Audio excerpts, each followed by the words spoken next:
جو فائز عیسیٰ ہے اسے بھگانے کی تیاریاں ہیں کہ اسے انہوں نے کہا کہ مجھے ایک موقع پہ مارنے کی دھمکی بھی دی گئی کہ نشان عبرت بنا دیں گے، اور مجھے ڈر لگتا ہے کہ فائز عیسیٰ کا وقت آنے سے پہلے دیکھیں، سب سے پہلے میں ابھی صدارتی نظام کے حوالے سے بتا دوں کہ آپ وہ اینکر جو اسٹیبلشمنٹ کے ٹاؤٹ کہلاتے ہیں، اسٹوچ کہلاتے ہیں، پیڑ ہیں، آپ قطار سے دیکھ لیں، کہتے ہیں یہ نظام جا رہا ہے، ہر صورت جا رہا ہے، اور صدارتی نظام آئے گا اور خاص صاحب اس کے پہلے صدر ہوں گے، اور یہ سب چور پکڑے جائیں گے، سب کے نمبر آئیں گے، کوئی نہیں بچے گا.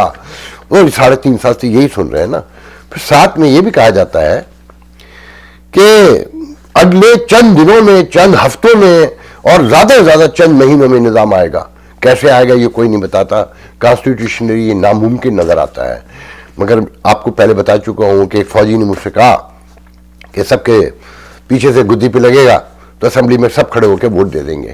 میں اس بحث میں نہیں جاتا، مگر خان صاحب نے آج اس سوال کے حوالے سے کیٹیگوریکلی ڈینائی کر دیا کہ میں تو پہلے بتا چکا تھا کہ جب میں اقتدار میں آیا کہ میرے خلاف تماشے لگیں گے، شور مچے گا، طرح طرح کے الزامات لگیں گے.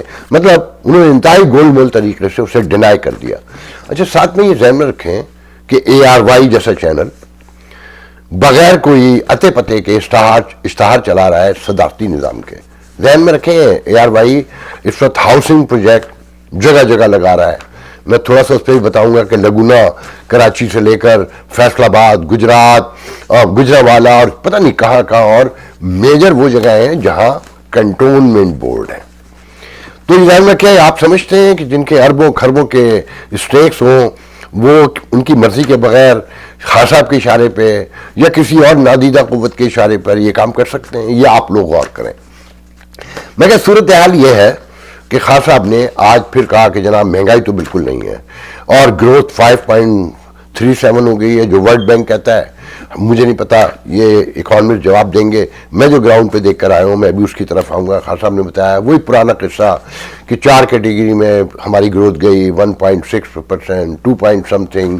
ہر اس میں ہم نے گرو کیا اور غربت کم کی، اور کسانوں کو 1400 ارب روپے ملے، 30 ارب ڈالر سے زیادہ ریمیٹنس اوورسیز پاکستانی بھیجا، 31 ارب کا جو ہے نا ایکسپورٹ ہوا. مگر خان صاحب امپورٹ نہیں بتاتے، بجٹ خسارہ نہیں بتاتے. امپورٹ جو ہے وہ 42 بلین ابو ہے، اور جو انفلیشن ریٹ نیا نکل کر آیا ہے وہ 13.4 ہے، اور لوگ کہتے ہیں یہ 15% تک جائے گا. اس انفلیشن ریٹ کے کیا مطلب ہوتے ہیں؟ یہ پبلک سے، یہ ماہرین سے پوچھیے گا جو اکانومی کو سمجھتے ہو. مجھے پتا ہے کہ غربت بڑھے گی، مہنگائی اور بڑھے گی، طوفان آئے گا. امریکہ کی مہنگائی کو میں نے آپ کو پہلے بتا چکا ہوں کہ یہاں بہت مہنگائی ہوئی ہے، مگر بائنگ پاور کا جو فرق ہے جو مجھے پاکستان میں لوگوں نے بتایا، میں کہتا ہوں کہ 1000 روپے مزدور وہاں کماتا ہے، لوگ کہتے ہیں غلط ہے. ٹیکسٹائل ملوں سے لے کے مزدور تک جو ایوریج لوگ نکال کے بتاتے ہیں وہ کہتے ہیں 600 روپے سے زیادہ مزدور کو نہیں ملتے، کہیں 1000 بھی ملتے ہیں.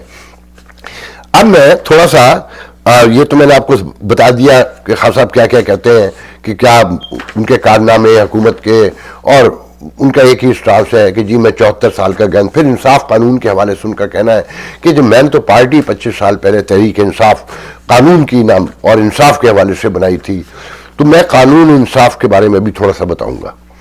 میں مختصر ترین کوشش کر رہا ہوں. میں پہلے تو آپ لوگوں کو یہ بتاتا چلوں کہ خان صاحب نے جو کہا کہ مہنگائی نہیں ہے.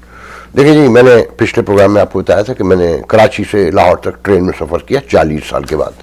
کراچی سے سکھر آیا کیونکہ فلائٹ جو ہے وہ نہ ہونے کے برابر ہے. میرے شہر سے 45 فلائٹ چلا کرتی تھیں نواز شریف کے دور تک ویک میں، جو آل اوور دا کنٹری جایا کرتی تھیں. اب وہ 11 فلائٹس رہ گئی ہیں، اور مجھے جس فلائٹ میں مل رہا تھا اس میں اسٹینڈ بائی کا ٹکٹ تھا، کیونکہ اب فلائٹیں کم ہو گئی ہیں کراچی سے سکھر کی بھی جو روزانہ جاتی تھیں. ذہن میں رکھیں کہ اسلام آباد کا ٹکٹ سستا ہے جو 700 مائل کے قریب بنتا ہے، مگر سکھر جو 260 70 80 میل ہے اس کا کرایہ زیادہ ہے، کیونکہ مناپلی PIA کی وہاں پہلے جو ایئر لائن جاتی تھی ان کو بند کر دیا، تو منہ مانگے پھر اشرافیہ جائے، غریب آدمی تو سفر ہی نہ کر سکے. تو اسٹینڈ بائی کا ٹکٹ تھا 17,000 روپے کا ٹکٹ تھا، جبکہ لاہور کا 15,000 روپے کا ٹکٹ ہے. اچھا، لاہور اور اسلام آباد کے درمیان بھی فلائٹ بند ہو گئی کہ اب کوئی لوگ جاتے ہی نہیں ہیں، مہنگا اتنا ہو گیا ہے. پھر موٹر وے اور پھر جو بد انتظامی ہے. بہرحال ٹرینیں جو ہے نا 5 گھنٹے لیٹ ہیں. وہ میں آپ کو بتا چکا ہوں. میں کاٹتا ہوں تھوڑا. سکھر سے جو میں لاہور کے لیے نکلا تو میں سلیپر جو تھا اس میں 4-5 لڑکے تھے, ینگ بچے, بہت خوبصورت اور بہت ہائیلی ایجوکیٹڈ, کوئی ماسٹر ڈگری سے نیچے کم نہیں پڑھا لکھا تھا. ایک لاہور کا تھا, ایک ساہیوال کا, ایک بھورے والا کا, ایک اوکاڑا کا. لاہور کے شاید 2 تھے. انہوں نے ویل مینرڈ, ویل سوفسٹیکیٹڈ اور بڑے ہیومن بینگ کا جیسے کہنا چاہیے, ہیومینٹی بہت زیادہ تھی. مجھے چائے لا کر پلائی, مجھ سے بڑی گپیں لگائیں, اور میں چھوٹی سی اس کے لیے بھی ہوتا تھا, نہیں انکل آپ بیٹھیں. تو میں نے باتیں شروع کی. تو میں نے کہا کہ وہ ایک فارما کمپنی ہے, فارماسیوٹیکل, اس میں کام کرتے ہیں. تو میں نے پوچھا کہ طریقے سے کہ کیا تنخواہ ہے, تو بتایا 45,000 سے زیادہ کسی کی ہم میں نہیں ہے. اور ایک کانفرنس میں گئے تھے پی سی کراچی میں, تو وہاں سے ہم واپس آ رہے ہیں. تو میں نے کہا جہاز میں کیوں نہیں بھیجا کمپنی, جب پی سی میں ٹھہرا. انہوں نے کہا جی جہاز کون دیتا ہے. تو میں نے باتوں میں پوچھا کہ آپ جیسے پڑھے لکھے اور اچھی بیک گراؤنڈ کی فیملی کے ساتھ گھر کتنے میں چل سکتا ہے. بڑی دیر سب آپس میں باتیں کرتے رہے, ایک دوسرے کو بتاتے رہے یہ بھی لگاؤ یہ بھی لگاؤ. تو ان میں سے پھر ایک نے سب کی ترجمانی کرتے ہوئے کہا کہ دیکھیں انکل, جو ہم کام کرتے ہیں, جو ہم اپنے آپ کو سمجھتے ہیں, ایک ٹوٹی پھوٹی گاڑی بھی ہونی چاہیے, 6-7 لاکھ روپے کی مل جاتی ہے جو مہینے میں ایک دفعہ جاتی ہے میکینک کے پاس بھی. پھر 2 بچے اگر ہیں تو 5,000 روپے منیمم ایوریج اسکول کی فیس ہے کہ جہاں ہم فیل کر سکتے ہیں کہ ہمارا بچہ کچھ سیکھ کر آئے گا. تو انہوں نے کہا کہ جی منیمم جب ہم سارا خرچہ لگاتے ہیں تو 1.25 لاکھ روپے چاہیے, جس میں ہم کسی سے کچھ مانگیں گے نہیں, عزت کو محفوظ کر سکتے ہیں, بچا سکتے ہیں. استعمال کیا, عزت بچا سکتے ہیں. محفوظ کا میں نے کہا تو ان کا میں نے آپ سے ایک جملہ کہہ دیا کہ عزت بچا سکتے ہیں.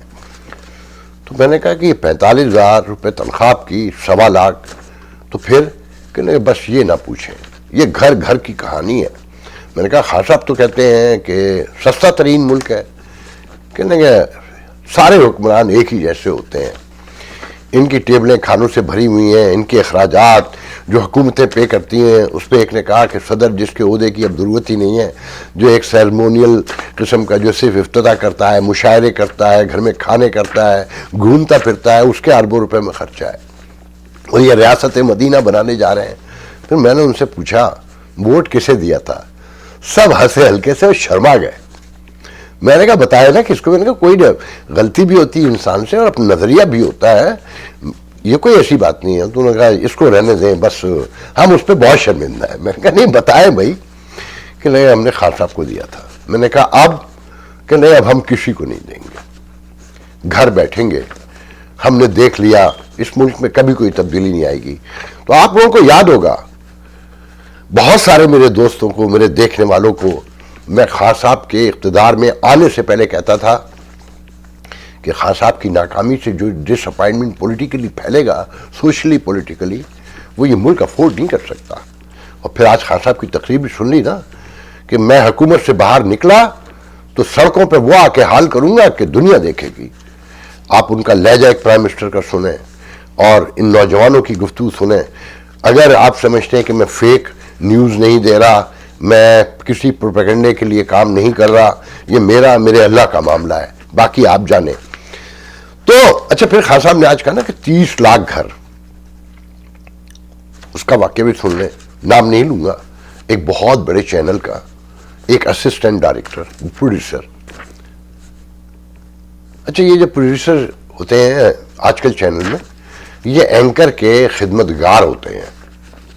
پاکستان میں ڈائریکٹر پروڈیوسر خاص کر ٹیلی ویژن میں اس کی کوئی حیثیت نہیں ہوتی. نیوز ڈائریکٹر کچھ نہیں ہوتا, مالک کے منشی یا مالک خود سب کچھ. یہ پوری سوسائٹی کرپٹ ہو چکی ہے. اچھا سوسائٹی کرپٹ دیکھیں, جب انصاف, قانون اور میرٹ نہ ہو تو ساری سوسائٹیز ایسی ہوتی ہیں. منظم معاشرے وہی ہوتے ہیں, اچھے انسان, ان کی ہی اخلاقیات ہوتی ہیں جہاں قانون, انصاف اور میرٹ پریویل کرتے ہوئے. یہ بار بار کہتا ہوں, آج خان صاحب نے بھی کہا کہ قانون کے بغیر کیسے ریاست بن سکتی ہے, ایک مہذب ریاست. اور پھر وہی مدینہ اور حضرت محمد صلی اللہ علیہ وسلم کے حوالے. ابھی میں قانون انصاف پہ بھی آؤں گا. تو وہ 30 کا واقعہ سنیں, 30 لاکھ گھروں کا. تو میں نے اسسٹنٹ پروڈیوسر سے پوچھا کہ صاحبزادے کہاں رہتے ہیں؟ اس نے ایک دور دراز جگہ لاہور کی بتائی جو آلموسٹ میرے خیال میں لوئر مڈل کلاس کے وہ رہتے ہیں. بہت پڑھا لکھا رہتا ہے, ٹیکنیکلی بڑا ساؤنڈ, میرے ٹیلی فون کے بہت سارے مسائل اس نے حل کیا. بہت ہی ہمبل, ویری سوفسٹیکیٹڈ, ایلیگنٹ بچہ. میں نے اس سے پوچھا کتنا کرایہ؟ کہنے لگا 18,000 روپے. میں نے کہا تنخواہ کتنی ہے؟ کہنے لگا 48,000. میں نے کہا پھر؟ کہنے والد صاحب ہیں, بوڑھے ہیں بہت, مگر کچھ کام کرتے ہیں تو بس گھسیٹ رہے ہیں. میں نے کہا گزارا ہو جاتا ہے؟ کہنے لگا آپ کو کم از کم یہ سوال نہیں پوچھنا چاہیے. میں نے کہا 18,000 روپے رینٹ دیتے ہو تو اپنا گھر کیوں نہیں لے لیتے؟ خان صاحب تو گھر دے رہے ہیں. ہنسا بڑے زور سے. کہنے لگا خان صاحب بڑے مزے کے آدمی ہیں, اس تاریخ کا یہ سب سے بڑا لطیفہ کہتے ہیں. کہنے لگا میں اس تاریخ کا سب سے بڑا لطیفہ سمجھتا ہوں. کہنے لگا مجھے لگتا ہے خان صاحب بہت سادے آدمی ہیں, انہیں جو بتا دیا جاتا ہے وہ کہہ دیتے ہیں اور اس پہ یقین کرتے ہیں اپنے اراؤنڈ کے لوگوں پہ.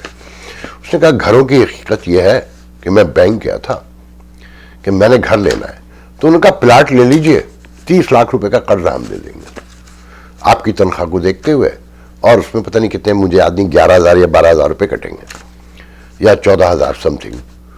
تو میں نے کہا کیا مطلب؟ کہنے لگا ہاں کہ وہ کہتے ہیں پلاٹ آپ خود لے لیں اور 30 لاکھ روپے ہم سے فائنانس کروا لیں.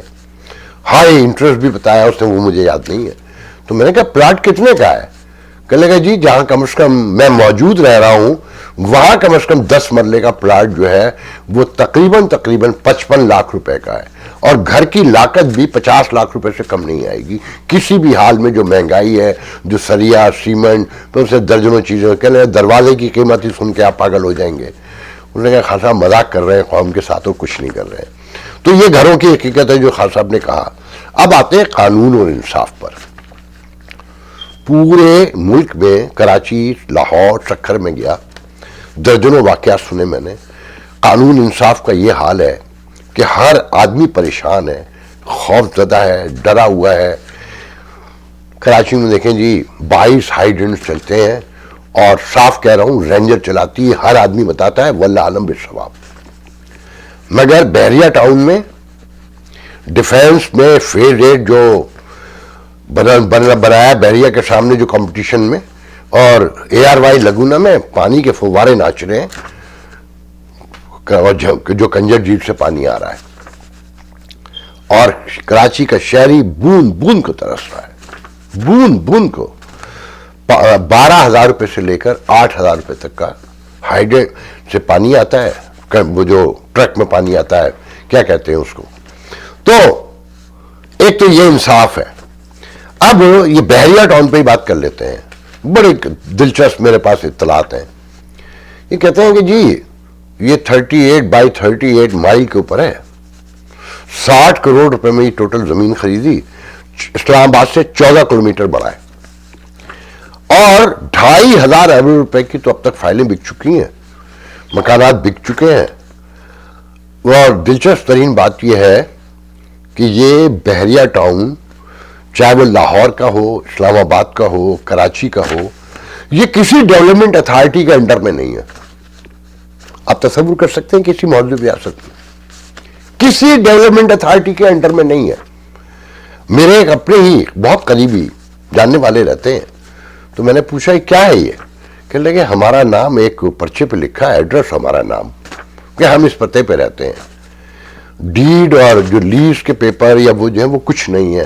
ہمیں نہیں پتا کہ کل ہمارے ساتھ کیا ہوگا.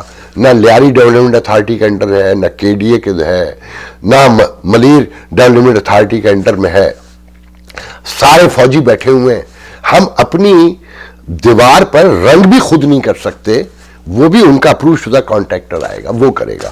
ہر طرف سے پیسے کمائے جاتے ہیں. 31 روپے فی یونٹ بجلی خریدتے ہیں, 18 روپے خریدتے ہیں اور 31 روپے کا بیچتے ہیں. گھر میں کوئی تبدیلی ان کی مرضی کے بغیر اور ان کے کانٹریکٹر کے بغیر, اگر آپ خود کام جانتے ہیں تو آپ نہیں کر سکتے. پلمبر بھی ان کا آئے گا, مزدور بھی ان کا آئے گا, ان کا اپروو شدہ.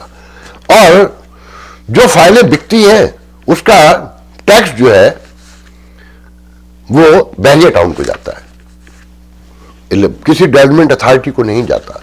درجنوں, اور ہر فیصلہ بریگیڈیئر سے لے کر ریٹائر وہ بیٹھے ہوئے ہیں. اور جو میں نے واقعات سنے اس سے مجھے اب یقین ہو گیا کہ یہ انہی کا ادارہ ہے. یہ ایک فرنٹ مین ہے ملک ریاض. 460 روپے کا فائن کیا تھا نا سپریم کورٹ نے, کہ یہ راؤ انوار نے, زرداری نے, انہوں نے مل کے بنایا تھا نا, ان کے کہنے پہ بنایا تھا, کیونکہ حکومتیں چلانی ہوتی ہیں. تو وہ 460 روپے جو فائن ہوا تھا ملک ریاض پہ, اب اس کے لیے بھی کہا جا رہا ہے, حکومت اپیل میں جا رہی ہے کہ جی یہ مالی طور پہ بڑے کمزور ہیں, تو انہیں اور 10 سال کا پہلے کہا تھا, اب ان کا ٹائم اور بڑھا دیا جائے تاکہ یہ توڑ کے دیں. اچھا ذہن میں رکھیے گا, لندن سے جو پیسے آئے جو منی لانڈرنگ میں پکڑے گئے تھے, اور ان کو خاندان پہ 10-20 سال کا ویزے کی پابندی جو لگی ہے, مجھے ایگزیکٹلی یاد نہیں ہے, شاید 10 سال کی پابندی یا 20 سال کی, تو وہ پیسہ سپریم کورٹ میں آیا, کہاں گیا, کسی کے پاس, اب وفاقی حکومت کو نہیں ملا. اب میں کچھ آپ سے یہ شیئر کرنا چاہوں گا کہ ہر آدمی کہتا ہے کہ کنٹرول صرف ان کا ہے, پورا ملک اشرافیہ جو ہے ہاؤسنگ کے بزنس میں ہے, یہاں تک کہ سن کے سکتے میں رہ گیا. میرے جاننے والے بھی شامل ہیں جنہوں نے یہاں لوٹ سے پیسے بنائے. کینیڈا سے لوگ بلوائے گئے ہیں, اور سی او بنایا گیا جو کنگلے بھوکے, ان کے نام پہ کمپنی بنائی گئی ہیں, اور ان کو ہاؤسنگ اسکیموں کا, بڑی بڑی اربوں خربوں روپے کی ہاؤسنگ اسکیموں کا سی او بنایا گیا. اس میں میڈیا انوالو ہے. ایسے لوگ یہاں سے گئے ہیں جو خان صاحب کے فیملی, ذاتی فیملی کے قریبی دوست ہیں, وہ مل کر ڈی ایچ اے کو زمینیں بیچ رہے ہیں, اربوں کا کھیل ہو رہا ہے. فیصلہ آباد جو کنٹونمنٹ بورڈ بھی نہیں ہے جو میری اطلاع کے مطابق, وہاں بھی ڈی ایچ اے بن رہی ہے, اور انتہائی فرٹائل زمین پہ بن رہی ہے, جہاں پہلے ہی بارشیں کم ہوتی ہیں, ملک میں پانی کی کمی ہے, فصل کم ہونا شروع ہو گئی ہے, گیس کا بحران ہے, گیس کم بھی ہو رہی ہے, تو وہ صرف زمینیں بک رہی ہیں, اور اکانومی کو خطاب کرتے ہیں نا کہ تعمیرات ہو رہی ہیں, تعمیرات ہو رہی ہیں, لوٹ ہو رہی ہے, پلاٹ خریدے جا رہے ہیں, مکانات صرف اشرافیہ خرید رہی ہے. مکمل طور پہ انویسٹمنٹ کے نقطہ نظر سے مجھے نہیں پتا کہ یہ کرائسس کہاں لے کر جائے گا اس ملک کو. یقین کریں, میں اتنے واقعات ہیں ان کے کہ وہ کہاں کہاں انوالو ہیں. میں بہت سارے سندھیوں سے ملا ہوں, تو انہوں نے بتایا کشمور سے سکھر تک زمینیں سب ان کی ہیں. جنرل ہے تو 2500 ایکڑ ہے, کسی کے پاس 800 ایکڑ ہے, کسی کے پاس 600 ایکڑ ہے. یہاں تک کہ پتہ چلا کہ عمران خان صاحب کو بھی ورلڈ کپ جیتنے پر سندھ میں لکی شاہ کے پاس جو شکارپور اور سکھر کے درمیان ہے 600 ایکڑ زمین دی گئی تھی, مگر خان صاحب اپنی مستی میں تھے تو توجہ نہیں دی. تو اب خان صاحب کو جب بتایا گیا پچھلے دنوں, تو انہوں نے کہا کہ بھئی وہ زمین واگزار کراؤ وہ مہروں کے پاس, مہر جاننے والے جانتے ہیں کہ وہ کتنے مضبوط لوگ ہیں. مگر خان صاحب کو زمین نہیں ملی اور وہ انہی کے قبضے. مگر ساتھ میں دیکھیں کہ سندھی ناراض ہے کیونکہ وہ ان کے خلاف تو بول نہیں سکتا, ہر طرف ان کے پاس زمین ہے. مگر جو غریب پنجابی وہاں آلریڈی کام کر رہے ہیں, جو 50 سال سے رہتے ہیں. میں ایک ڈاکٹر سے ملا جو ایک انتہائی نفیس ترین آدمی, جو ایک گاؤں میں بیٹھا ہوا خدمت کر رہا ہے گمبٹ میں, اور بہت بڑا ہاسپٹل بھی خیر سندھ حکومت نے وہاں بنایا ہے, M R I almost free دے رہے ہیں, اور پورے سندھ سے نہیں پورے پاکستان سے لوگ وہاں پر آ رہے ہیں. جو کام کیا وہ کہنا چاہیے. تو وہ ڈاکٹر صاحب ان کا نام میں نہیں لینا چاہتا, تو ان کی زمین ہے وہاں بہت پرانی. تو اس پر جو اراؤنڈ کے لوکل باشندے انہوں نے پہ اعتراض لگا دیا کہ یہ ہماری ہیریٹیج کا حصہ ہے, تو یہ زمین ان کے نام نہیں جا سکتی, جبکہ وہ پہلے سے ان کے نام ہے. تو سپریم کورٹ میں ان کا جو موجود ابھی چل رہا ہے کیس, اس میں کہا گیا ہے کہ جی آرکائیو کے لوگوں کو جمع کیا جائے اور وہ فیصلہ کر کے بتائیں. مگر مجھے بہت سارے سینکڑوں لوگوں نے بتایا, درجنوں, سینکڑوں تو نہیں درجنوں لوگوں نے بتایا کہ اس زمین کے اراؤنڈ میں چاروں طرف کھیتی باڑی ہو رہی ہے, مگر اس ٹکڑے کو کہہ دیا کہ جی یہ ہیریٹیج ہے, کیونکہ جنرلوں سے, کرنلوں سے, بریگیڈیئروں سے تو نپٹ نہیں سکتے. تو عام پنجابی جو ہے اس پر یہ مصیبت پڑی ہوئی ہے, اور وہ بیچارہ اپنی زمین دیکھتا ہے, اور وہ خدمت کر لے, کراچی سے 20 سال سے بیٹھا ہوا ہے, اس کی خدمت کو نظر انداز کر دیا گیا ہے. تو غریب غریب کو مارتا ہے, اس سے دشمنی نبھاتا ہے. اچھا میں یہاں یہ بھی بتاتا چلوں آخری واقعہ سنانے سے پہلے, آپ نے سنا ہوگا کہ سندھ میں ہندوؤں سے لڑکیوں سے شادی ہوتی ہے، ایک مٹھو ہے جاگیردار بہت بڑے، ان کا نام آتا ہے. میں بہت پریشان ہوں، مجھے نہیں پتا. میرے حسن مشتبہ جیسے دوست جو ہے نا وہ یہاں سے بیٹھ کے بڑی مہم چلاتے ہیں، میں بھی اس مہم کا حصہ رہا ہوں اکثر اور گاہے کرتا رہتا ہوں. مگر پہلی بار میرے بڑے بھائی سے مل، یقین کریں 12-14 انتہائی بااثر لوگوں نے کہا یہ سب جھوٹ ہے، مکمل جھوٹ ہے کہ کم عمر لڑکیاں آتی ہیں اور زبردستی شادیاں کراتے ہیں. وہ کہتے ہیں وہ سب سے پہلے ان کے گھر والوں کو بلاتے ہیں، بیٹی سے ملاقات کرواتے ہیں، کیونکہ وہ پناہ میں آ جاتے ہیں، وہاں کے کلچر ہے، وہ تو سب جگہ ہی ہے. تو یہ سارا واقعہ میں اس پہ اور ڈیٹیل سے کبھی آپ لوگوں سے بات کروں گا، مگر میں بہت سن کر حیران ہوا ہوں. پھر ان کے نواسے سے میری بات کروائی گئی، وہ بہت پڑھا لکھا ایلیگنٹ لڑکا تھا. اس نے کہا فق بھائی ہم کیا کہیں، میڈیا یہاں پر وہ روشن خیال میں بنتا ہے، وہ تو جھوٹ کے ساتھ ہندو ان سے پیسہ کھاتا ہے. اچھا پیسہ تو میڈیا ہر طرف کھا رہا ہے، اس پر پھر کبھی ہم بات کریں گے. آخر میں صرف اتنا بتاتا چلوں کہ میں پاکستان کے بہت بڑے سوشل سائنٹسٹ سے ملا جو امریکہ یورپ کے میڈیا میں کہیں نہ کہیں روزانہ کوٹ ہوتے ہیں. ان کا ایک بہت بڑا کلاؤڈ ہے، میں نام نہیں لوں گا کیونکہ وہ ملاقات میں نہیں سمجھتا کہ پبلکلی تھی. میرے بہت قریبی، میرا بڑا احترام کا رشتہ ہے. تو ہم 3 لوگ تھے، وہ دونوں بھی بڑے انفلوئنشل تھے. تو میں نے ان سے پوچھا ریاست کا کیا ہوگا؟ کہلے کچھ نہیں ہوگا. میں نے کہا کیا مطلب؟ کہلے دیکھیں انٹرنیشنل کمیونٹی یہ وہ ان کی ریاست ہے نا، تو وہ انہوں نے چلانا، انہوں نے فیصلہ کرنا ہے، نہ انڈیا نے کرنا ہے نہ پاکستان نے کرنا ہے. تو انٹرنیشنل کمیونٹی سمجھتی ہے کہ افغانستان سے ابھی بہتر ہے. آپ یقین کریں ان کے جواب پہ میرے کانوں سے دھواں سے نکلنے لگا کہ کمپیریزن دیکھیں. پھر وہ کہتے ہیں کہ صومالیہ سے بھی بہتر ہے، کہ صومالیہ کی فوج میں ڈویژن ہے، قبیلوں کی بنیاد پر دیگر تعصبات ہیں تو وہ ایک دوسرے کو مارتے ہیں. مگر یہ جو ہماری فوج ہے اس کے سٹیکس بہت بڑے ہیں، اس کے مفادات بہت بڑے ہیں، تو یہ افورڈ نہیں کر سکتے. تو باقی جو چھوٹے چھوٹے مافیاز ہیں اس کو انہوں نے کنٹرول کیا ہوا اور اسی لیے حکومتوں کو چلانا چاہتے ہیں اور کامیابی سے چلا رہے ہیں. میری اس بات سے ایگری کیا انہوں نے کہ اپوزیشن بھی انہی کی ہے. تو انہوں نے کہا انتخابات ہوں نہ ہوں. اچھا میں آخر میں یہ بھی بتاتا چلوں کہ نواز شریف، اب بہت سی باتیں ان کی آ چکی ہیں، میرے بہت سارے دوست میں کچھ ملے، میرے پاس پہلے بھی اطلاع تھی مگر کیونکہ وہ ان کی امانت تھی انہوں نے مجھ سے شیئر کیا تھا تو میں نے پہلے نہیں ذکر کیا، مگر اب میں کروں گا کہ ان کی گفتگو سے یہ تو پتہ چل گیا کہ یہ ڈیل تو ہو چکی ہے کہ نو کانفیڈنس آئے، انتخابات ہوں. مگر نواز شریف کو اصل جو پرابلم ہے وہ یہ ہے کہ اس انتخابات کے بعد بننے والی حکومت کے لیے کیا گارنٹی ہے کہ سب کانسٹیٹیوشنلی کام کریں گے اپنے دائرے اختیار میں رکھ کر. تو میں نے ہنستے ہوئے بتانے والے سے کہا کہ آپ کو پوچھنا چاہیے تھا کہ ڈیل کرنے کے بعد آپ کا یہ تھاٹ بنتا ہے کہ وہ کانسٹیٹیوشنلی چلنے دیں گے؟ آپ ڈیل کانسٹیٹیوشنل کے تحت کر رہے ہیں. کیا کسی ادارے سے، کسی محکمے سے سیاسی پارٹیاں ڈیل کر سکتی ہیں، ضمانت لے سکتی ہیں، گارنٹی لے سکتی ہیں؟ آج کے لیے اتنا بہت ہے، بہت طویل ہو گیا ہے. بہت میرے پاس بہت ساری خبریں انشاءاللہ اگلے ویلاگ میں کل میں آپ سے شیئر کروں گا. اللہ حافظ.